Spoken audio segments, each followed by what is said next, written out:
जी अस्सलाम वालेकुम दोस्तों, ये खूबसूरत मंज़र नारोवाल का फुहारे का दिन की रोशनी में बहुत प्यारा मंज़र और जसर बाईपास की खूबसूरती में ज़बरदस्त इजाफा हो गया।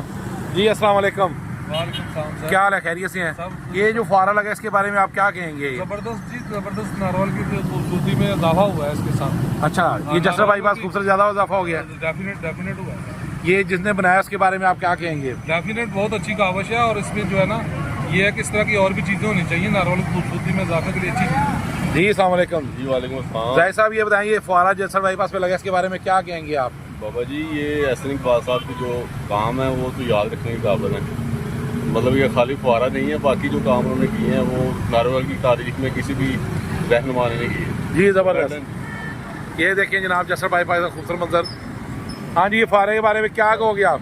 माशाल्लाह बाबा, बहुत अच्छा लगा है फुहारा। जी अस्सलाम वालेकुम।